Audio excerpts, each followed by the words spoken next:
بیوی نے حیران ہو کر شوہر کی طرف دیکھ کر کہا کہ اپنی شرارتوں اور کنجوسی کا نتیجہ دیکھ لو۔ خواجہ حبیب اجمی نے یہ ماجرا دیکھا تو حیرت زدہ رہ گئے۔ اس واقعے نے آپ کی زندگی میں انقلاب برپا کر دیا۔ اسی وقت سابقہ بے روی سے توبہ کی۔ ایک روز باہر نکلے، راستے میں بچے کھیل رہے تھے، انہوں نے خواجہ صاحب کو دیکھ کر چلانا شروع کر دیا۔ ہٹ جاؤ حبیب، سود خور آ رہا ہے، ہم پر اس کی گرد بھی پڑ گئی تو ہم بھی ایسے ہی ہو جائیں گے۔ یہ سنا تو تڑپ اٹھے، ندامت سے سر جھکا لیا اور کہنے لگے، اے رب، بچوں تک تو نے میرے حال ظاہر فرما دیا۔ اور خواجہ حسن بصری کی خدمت میں حاضر ہو کر توبہ کی، سب قرض داروں کا قرض معاف کر دیا، اپنا سارا مال اسباب خدا کی راہ میں دے دیا، عبادت اور ذکر الہی مصروف ہو گئے اور صائم الد اور ہر قائم اللیل رہنے لگے۔ کچھ عرصہ بعد ایک دن پھر انہیں لڑکوں کے پاس سے گزرا ہوا تو انہوں نے آپس میں کہا، خاموش ہو جاؤ، حبیب العابد جاتے ہیں۔ یہ سن کر آپ رونے لگے اور کہا، اللہ، یہ سب تیری طرف سے ہے۔ جب اس طرح عبادت کرتے ہوئے ایک مدت گزر گئی تو ایک دن بیوی نے شکایت کی کہ ضرورت کیسے پوری ہو جائے۔ آپ نے فرمایا، اچھا کام پر جاتا ہوں، مزدوری سے جو ملے گا لے آؤں گا۔ چنانچہ آپ دن بھر گھر سے باہر رہ کر عبادت کرتے اور شام کو گھر واپس جاتے۔ بیوی انہیں خالی ہاتھ دیکھتی تو کہتی کہ یہ کیا معاملہ ہے؟ آپ فرماتے کہ میں کام کر رہا ہوں، جس کا کام کر رہا ہوں بڑا سخی ہے، کہتا ہے وقت آنے پر خود ہی اجرت دے دوں گا، فکر نہ کرو، لہٰذا مجھ سے مانگنے ہوئے شرم آتی ہے۔ وہ کہتا ہے جو ہر 10ویں روز مزدوری دیا کروں گا۔ چنانچہ بیوی نے 10 دن صبر کیا۔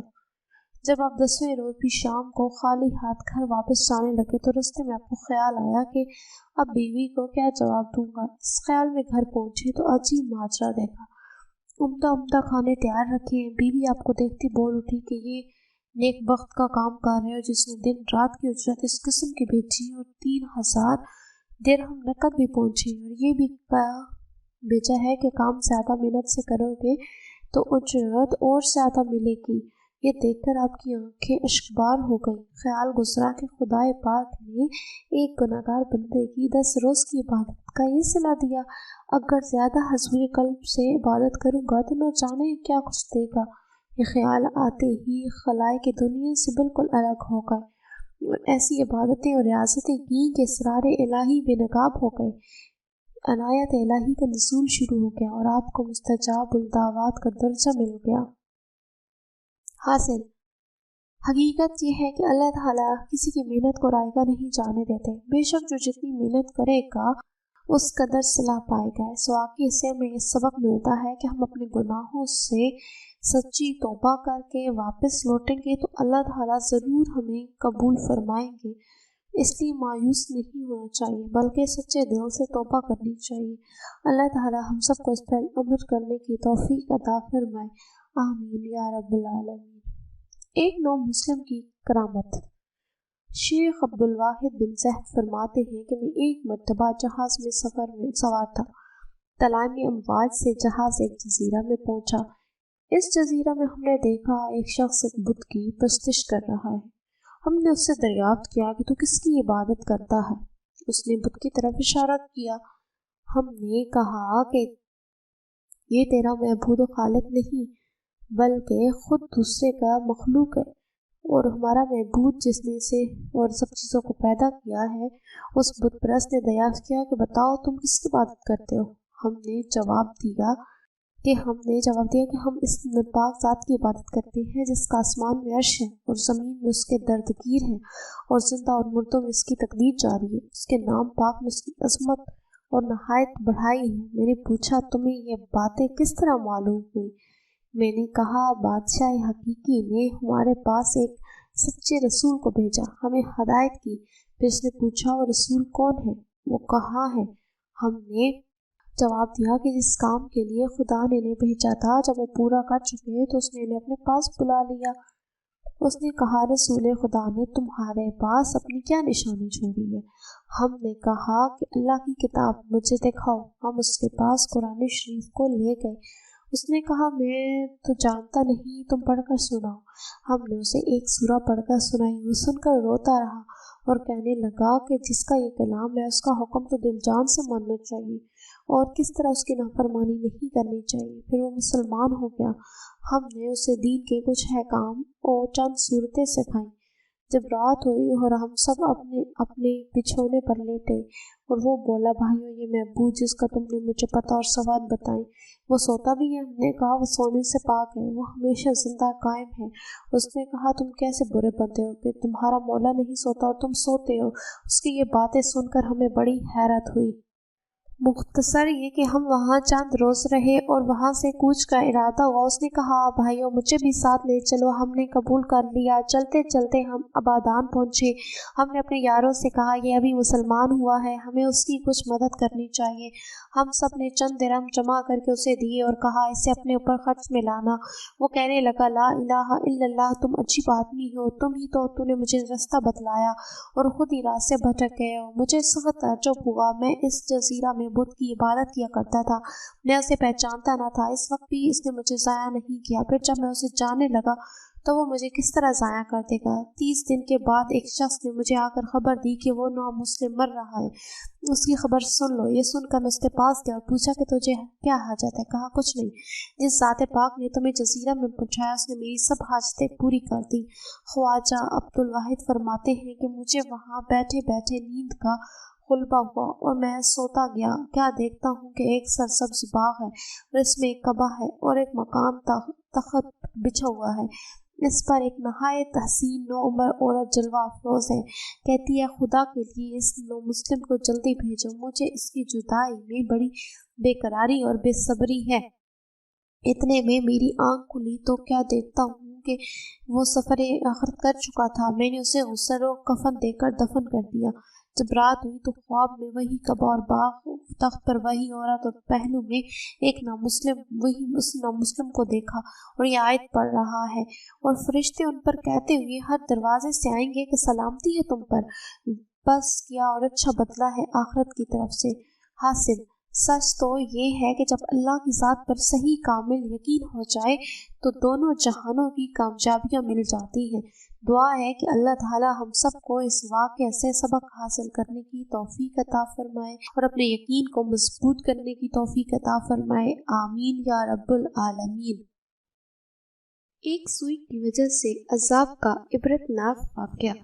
ایک بزرگ نے بڑا عبرتناک واقعہ سنایا کہ ان کے زمانے میں بہت بڑے عالم تھے۔ جب ان کا انتقال ہو گیا تو اس عالم کے انتقال کے بعد ان کے کسی شاگرد نے ان کو خواب میں دیکھا کہ برہنہ جسم کے ساتھ ایک چٹیل میدان میں دوپہر کی سخت گرمی سے بے چین اور پریشان ہو کر ادھر ادھر دوڑ رہے ہیں، بے قراری اور بے چین ہیں۔ اس شاگرد نے ان سے پوچھا کہ حضرت آپ نے تو ساری زندگی اطاعت اور عبادت اور خدمت دین میں گزاری، مخلوق کی اصلاح کی اور تربیت کی، ان میں سے کوئی عبادت قبول نہیں ہوئی کیا؟ انہوں نے جواب میں ارشاد فرمایا ایسا نہیں ہے کہ اللہ تعالیٰ نے جن اعمال صالحہ کی توفیق دی تھی وہ سب قبول ہو گئے ہیں، لیکن جس عذاب میں مبتلا ہوں وہ ایک سوئی کی وجہ سے ہو رہا ہے۔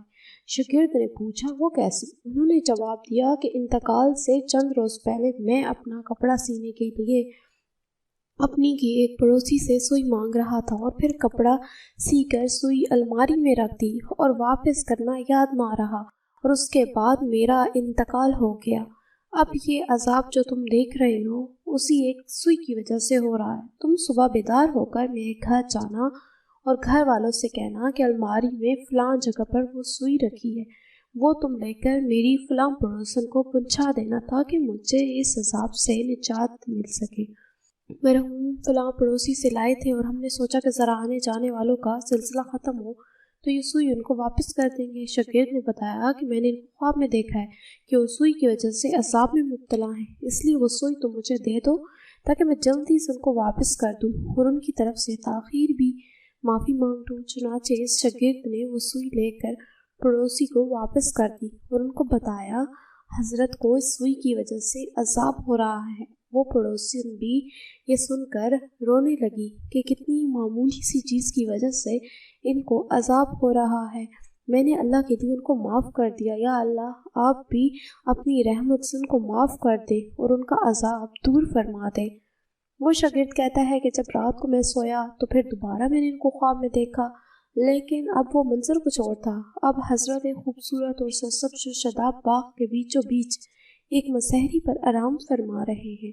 چاروں طرف خدام موجود ہیں، پھولوں اور پھلوں کے درخت لگے ہوئے ہیں، ٹھنڈی ٹھنڈی ہوائیں چل رہی ہیں۔ میں نے قریب جا کر ان کو سلام کیا اور پوچھا کہ اب کیا حال ہے؟ انہوں نے جواب دیا کہ جس وقت تم نے پڑوسی کو سوئی پہنچائی اور اس نے یہ کہا کہ میں اللہ کے لیے معاف کرتی ہوں، بس اسی لمحے میرا عذاب ٹل گیا، اور جو نعمتیں تم دیکھ رہے ہو یہ اللہ تعالیٰ نے اپنے فضل و کرم سے اپنے دین کی خدمت کی جو توفیق عطا فرمائی تھی اس کا صلہ ہے۔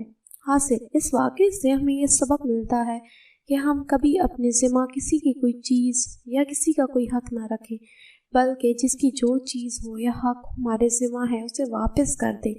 اندازہ کیجئے کہ ایک سوئی کی وجہ سے اس قدر عذاب ہے اور آج بے شمار حقوق العباد کے بارے میں لاپرواہی برتی جا رہی ہے، اس کا کس قدر وبال ہوگا۔ اللہ تعالیٰ ہم سب کو اس کی حفاظت فرمائے، آمین یا رب العالمین۔ ایک حیرت انگیز اور انوکھا واقعہ۔ اسد الدولہ کے امراء میں سے ایک ترکی نوجوان تھا۔ اس نے یہ حرکت شروع کی کہ ایک مکان کی دیوار کے سوراخ سے اس مکان میں رہنے والی عورت کو دیکھتا تھا۔ اس عورت نے اپنے شوہر کو بتایا کہ یہ ترکی لڑکا روزانہ بہت دیر تک اس سوراخ سے دیکھتا ہے، اس نے میرا آرام حرام کر دیا ہے، یہاں گھر پر کوئی نہیں ہوتا، دیکھنے والا یہی سمجھے گا کہ میں اس سے باتیں کرتی ہوں، میری سمجھ میں نہیں آتا کہ میں کیا کروں۔ اس کے شوہر نے کہا تو اس کے نام ایک خط لکھ جس کا مضمون یہ ہو کہ روزانہ کھڑا ہونا بیکار بات ہے، جب عشاء کی نماز کے بعد اچھی طرح اندھیرا ہو جائے اور لوگ سو کر غافل ہو جائیں تو تم گھر میں آ جانا، میں دروازہ کے پیچھے ہوں گی۔ چنانچہ اس کے بعد شوہر نے دروازے کے پیچھے ایک گہرا گڑھا کھودا اور اس کے انتظار میں کھڑا ہو گیا۔ جب وہ ترکی لڑکا آیا اور دروازہ کھولا اور اندر داخل ہوا تو اس عورت کے شوہر نے اس کو دھکا دے کر گڑھے میں ڈال دیا اور اس پر مٹی بھر دی۔ اس واقعے کو کئی دن گزر گئے لیکن کسی کو کچھ خبر نہ ہوئی۔ ایک دن اسد الدولہ نے دریافت کیا کہ فلاں شخص کہاں ہے۔ اس کو بتایا گیا کہ اس کا کچھ پتہ نہیں ہے۔ اس پر اسد الدولہ غور و فکر کرتے رہے، یہاں تک کہ اس کی تحقیق انہوں نے یہ صورت نکالی کہ ایک شخص کو اس مؤذن کو بلانے کے لیے بھیجو جو اس مکان کے قریب والی مسجد کا مؤذن تھا۔ اس نے مؤذن کو بظاہر بہت سخت پکڑا اور اسد الدولہ کے سامنے حاضر کر دیا۔ پھر اسد الدولہ نے آہستہ سے اسے کہا کہ 100 دینار لے لو اور جو کچھ ہم نے تم کو حکم دیا اس کی تعمیل کرو۔ جب تم اپنی مسجد میں جاؤ تو عشاء کی اذان زیادہ رات گئے دیر سے دے کر مسجد میں بیٹھ جانا، پھر سب سے پہلے جو شخص تمہارے پاس آئے اور تم سے تیری گرفتاری نافذ ہونے کی تحقیق کرے تو اس کو مجھے اطلاع دے دینا۔ اس نے کہا بہت اچھا۔ تو اس مؤذن نے ایسا ہی کیا۔ جو شخص سب سے پہلے مسجد میں تحقیق کے لیے آیا تو یہ وہی شخص تھا جس نے ترکی کو مارا تھا۔ اس نے مؤذن سے کہا کہ میرا دل تیری طرف لگا ہوا تھا اور تمہیں اس طرح گرفتار کر کے بلوانے سے اسد الدولہ کی تم سے کیا غرض تھی؟ مؤذن نے کہا الحمدللہ خیریت سے، کوئی خالص بات نہیں تھی۔ جب صبح ہوئی تو مؤذن نے اسد الدولہ کے پاس جا کر پورا حال بتایا۔ اسد الدولہ نے اس شخص قاتل کو حاضر ہونے کا حکم دیا۔ یہ حاضر ہو گیا۔ اس سے پوچھا کہ ترکی کا کیا معاملہ ہے، بیان کرو۔ اس نے کہا میں آپ سے بالکل سچی بات کہوں گا، میری بیوی بہت پردہ دار اور پاک دامن ہے۔ یہ شخص گھات لگائی ہوئی اس کو دیکھتا تھا اور پریشان کرتا تھا۔ میری بیوی بدنامی کے خوف سے اس شخص کے کھڑے رہنے سے بہت زیادہ پریشان تھی، تو میں اس کے ساتھ ایسا معاملہ کیا اور پوری تفصیل بیان کر دی۔ اسد الدولہ نے کہا جاؤ سپرد خدا، نہ کسی نے کچھ سنا اور نہ کسی نے تم سے پوچھا۔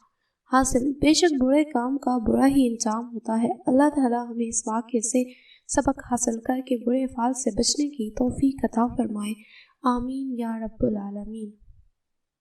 حضرت حذیفہ کی جاسوسی کا واقعہ۔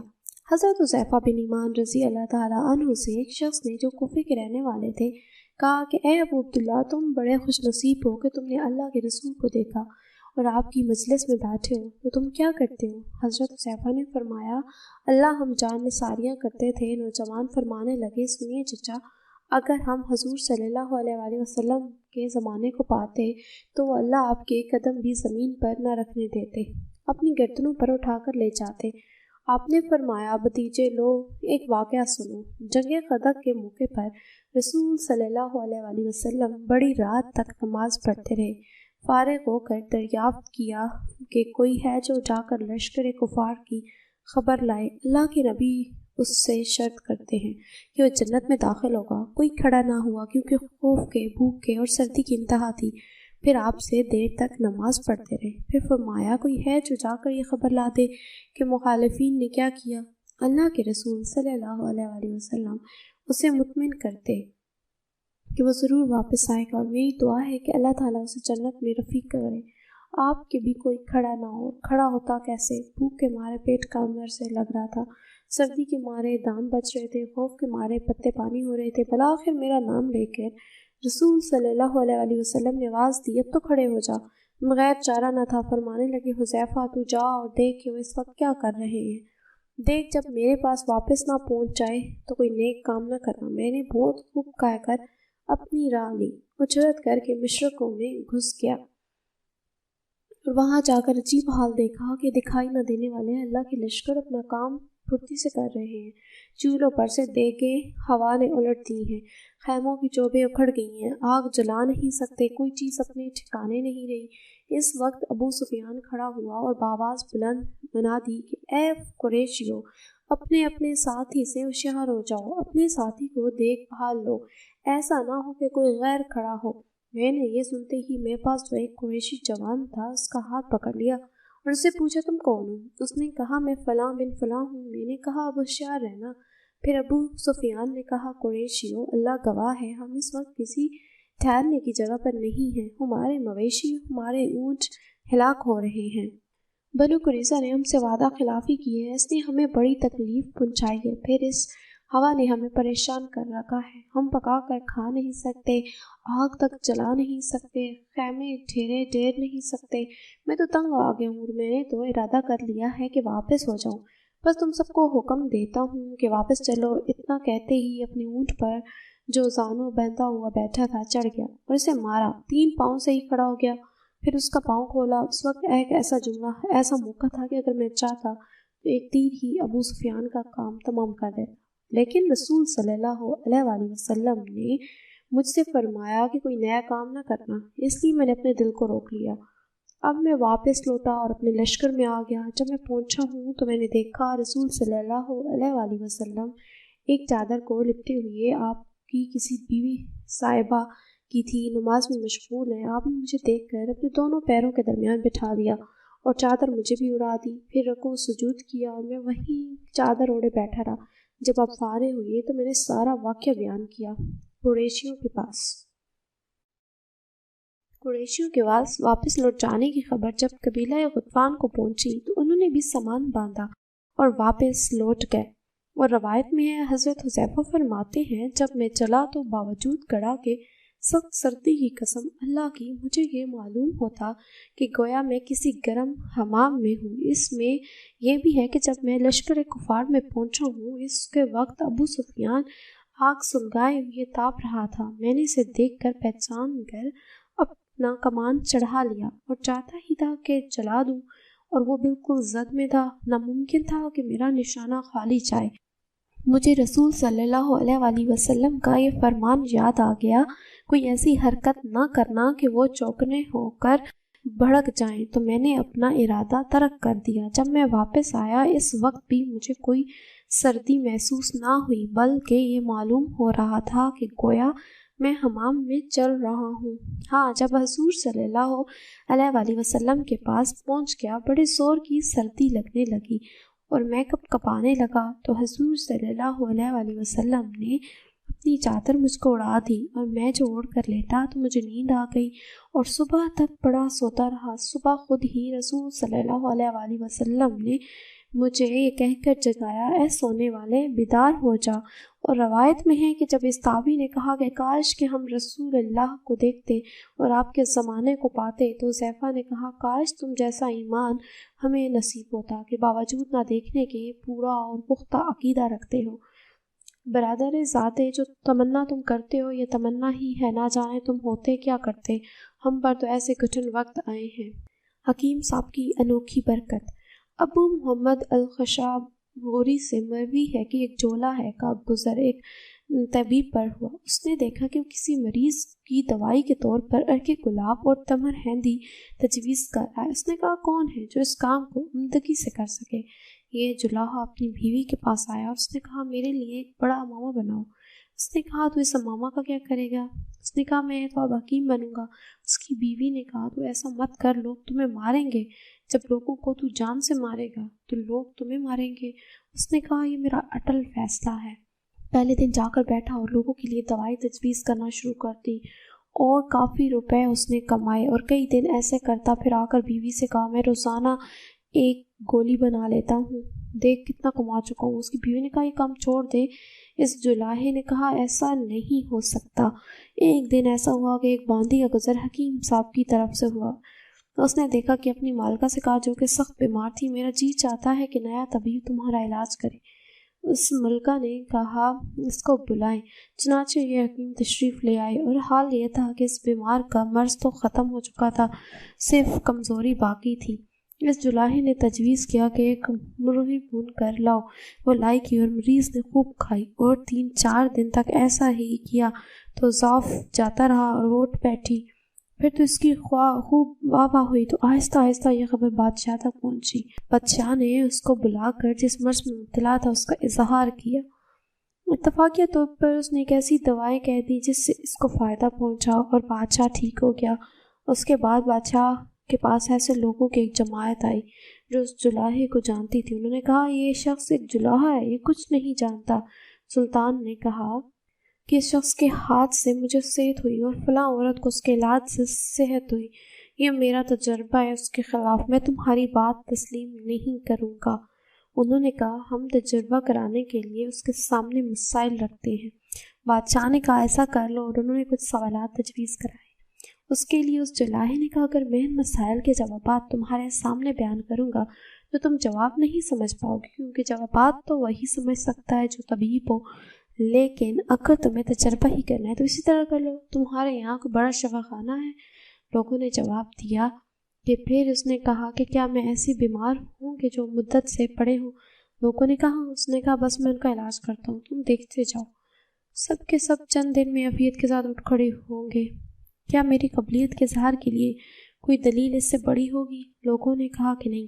چنانچہ سب شفا خانے کے دروازے پر پہنچے۔ اس نے لوگوں سے کہا تم سب یہاں بیٹھو، میرے ساتھ اندر کوئی نہ آئے۔ اس کے ساتھ صرف ایک شفا خانہ کا افسر تھا اور اندر داخل ہو گئے۔ اس جولاہے نے اس افسر سے کہا جو کچھ میں عمل کروں تو نے کسی کے سامنے کچھ نہیں کہنا، اگر تو نے کسی کے سامنے ایسا اظہار کیا تو میں تجھے پھانسی دلاؤں گا، اگر تو خاموش رہا تو میں تجھے مالا مال کر دوں گا۔ افسر نے کہا میں خاموش رہوں گا۔ افسر سے حلف بتلوک دلایا، پھر اس سے پوچھا کہ تیرے پاس شفا خانہ میں تیل موجود ہے؟ اس نے کہا لے کر آؤ۔ جولاہے نے تمام تیل ایک بڑی دیگ میں ڈالا، اس کے نیچے آگ جلائی۔ جب تیل خوب جوش مارنے لگا تو مریضوں کی جماعت کو آواز دی۔ اس میں سے ایک مریض نے کہا تیری بیماری صرف اس سے دفع ہو سکتی ہے، تو اس دیگ میں بیٹھ جائے۔ مریض اللہ کو یاد کرنے لگا، اسے اللہ ہی مددگار ہے۔ حکیم جی نے کہا تجھے تو یہ وہی کرنا پڑے گا۔ اس مریض نے کہا مجھے تو شفا ہو سکتی تھی، بس معمولی سے سر میں درد تھا۔ حکیم جی نے کہا پھر تو یہاں کیا کر رہا ہے؟ جب اچھا ہو گیا تو تجھے جانا چاہیے تھا۔ اس مریض نے کہا بس یوں ہی، کوئی خاص وجہ نہیں تھی۔ حکیم نے کہا تو چلا جاؤ، لوگوں سے کہتے جانا کہ میں تندرست ہو گیا ہوں۔ وہ یہاں سے نکل کر بھاگا اور لوگوں سے کہتا کہ میں شفا یاب ہو گیا ہوں۔ صاحب کی آمد سے پھر دوسرے مریض کا نمبر آیا، اس نے بھی ایسا ہی کیا کہ تیری بیماری صرف اسی طرح دور ہو سکتی ہے، تو اس دیگ میں بیٹھ جائے۔ اس نے کہا اللہ اللہ جی میں تندرست ہو گیا ہوں۔ حکیم صاحب نے کہا اس میں بیٹھنا ضروری ہے۔ اس نے کہا میں تو آج شام کو واپسی کا ارادہ رکھتا ہوں۔ حکیم جی نے کہا اگر تجھے شفا ہو چکی تو چلے جا، اور لوگوں سے کہتے جانا کہ میں اچھا ہو گیا ہوں۔ یہ بھی نکل کر بھاگا۔ وہ لوگوں سے کہتا کہ حکیم صاحب کی برکت سے مجھے صحت مل گئی ہے۔ یہ حال سب کا ہوا، یہاں تک کہ سب حکیم کا شکر ادا کرتے ہوئے رخصت ہو گئے اور بھاگتے چلے گئے، اور حکیم کی شہرت ہو گئی اور مخالفین شرمندہ ہو گئے۔ حضرت مالک بن دینار کا فیض اور عطاءت الہی کا ثمرہ۔ حضرت مالک بن دینار رحمۃ اللہ علیہ کے زمانے میں 2 بھائی آتش پرست مشہور تھے۔ ایک دن چھوٹے بھائی نے بڑے سے کہا، بھائی صاحب آپ نے 73 سال آگ کی پرستش کی ہے اور میں نے 35 سال۔ آؤ آج ہم آزما کر دیکھیں کہ آگ ہم کو دوسرے غیر آتش پرستوں کی طرح تو نہیں جلاتی۔ اگر اس نے ہم کو نہ جلایا تو ہم آئندہ آتش پرستی کریں گے، ورنہ ترک کر دیں گے۔ چنانچہ اس نے آگ جلا کر بڑے بھائی سے کہا کہ پہلے آگ پر ہاتھ رکھیں یا میں رکھوں۔ اس نے کہا تم پہلے ہاتھ رکھو۔ جب چھوٹے بھائی نے آگ پر ہاتھ رکھا تو آگ نے اپنی خاصیت کے مطابق اس کی انگلی جلا دی۔ اس نے آگ سے ہاتھ کھینچ کر کہا، ہائے افسوس، میں نے تجھے اتنے عرصے تک پوجا، پھر بھی تو نے میری انگلی جلا دی۔ آخر اس نے اپنے بڑے بھائی سے کہا، آخر ہم ایسی ذات کی عبادت کیوں نہ کریں جس کی برسوں کی نافرمانی اور گناہ پر اگر ہم سچے دل سے توبہ و استغفار کر لیں تو ہمیں معاف فرما دیا جائے۔ یہ بات بڑے بھائی کے سمجھ میں آ گئی اور دونوں بھائی صحیح رستے کے متلاشی بن گئے۔ حضرت مالک بن دینار کی خدمت میں حاضر ہوئے تو کیا دیکھتے ہیں کہ حضرت مالک بن دینار بصرہ میں لوگوں کو واعظ سنا رہے ہیں۔ ان کو دیکھ کر بڑے بھائی کہنے لگے، میں مسلمان نہیں ہوتا کیونکہ میرے گھر والے مجھے ملامت کریں گے اور میں ان کی ملامت کے مقابلے میں آگ کو ترجیح دیتا ہوں۔ چھوٹے بھائی نے سمجھایا کہ لوگوں کی ملامت تو ایک دن زائل ہو جائے گی لیکن دوزخ کی آگ زائل نہ ہوگی، مگر بڑے بھائی کے سمجھ میں نہ آیا اور وہ بدنصیب چلا گیا۔ لیکن چھوٹا بھائی اپنی بیوی بچوں کو لے کر حضرت مالک بن دینار کی خدمت میں حاضر ہو گیا اور واعظ سے فارغ ہونے کے بعد تمام ماجرا ان کو سنایا اور درخواست کی کہ اس کو بیوی بچوں کے مسلمان بنائیں۔ چونکہ حضرت مالک بن دینار نے ان سب کو مسلمان کیا اور اس نوجوان نے جب مسلمان ہو کر واپس ہونا چاہا تو حضرت مالک بن دینار نے فرمایا کہ ذرا ٹھہرو، میں تمہارے لیے اپنے شاگردوں سے کچھ جمع کر دوں۔ جس پر نوجوان نے عرض کیا، میں کچھ نہیں چاہتا، اور واپسی میں ایک ویرانے میں آباد گھر دیکھ کر اس میں مقیم ہو گیا۔ صبح کو بیوی نے کہا، بازار جا کر کوئی ایسا کام تلاش کر جس سے بچوں کی گزر ہو سکے۔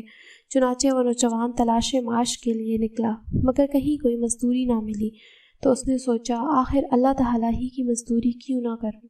یہ سوچ کر دوسرے روز ویرانہ میں جا کر مغرب تک برابر نماز پڑھتا رہا اور رات کو پھر خالی ہاتھ مکان پر چلا گیا۔ بیوی نے دریافت کیا کہ ہمارے لیے کچھ لائے ہو یا نہیں۔ اس نے جواب دیا کہ آج میں نے بادشاہ کی مزدوری کی ہے مگر اس نے کچھ نہیں دیا، کل کو اجرت دینے کو کہا ہے۔ یہ سن کر سب بچے مجبوراً بھوکے سوئے رہے۔ صبح کو پھر بازار گیا اور کوئی مزدوری نہ ملی تو وہ دن بھی عبادت الہی میں گزار دیا اور شام کو گھر آ کر بیوی سے کہا کہ بادشاہ نے جمعہ تک اجرت دینے کا وعدہ کیا ہے۔ آخر جمعہ بھی آ گیا اور جمعہ کو بھی جب کوئی کام نہ ملا تو اس دن بھی وہ عبادت ہی میں مصروف رہے اور زوال کے بعد دونوں ہاتھ آسمان کی طرف اٹھا کر دعا کی، اے میرے پروردگار، تو نے مجھے اسلام کی دولت سے نواز کر ہدایت عطا فرمائی ہے، بس اس دین کی برکت اور عظمت سے اہل و عیال کے نکتہ کا غم بھی میرے دل سے دور فرما دے، کیونکہ مجھے ان کے حال کے تبدیل ہو جانے کا اندیشہ ہے۔ یہ دعا کر کے جمعہ کی نماز کے وقت جب وہ مسجد میں گیا تو اس کے عیال پر بھوک کا بہت غلبہ تھا۔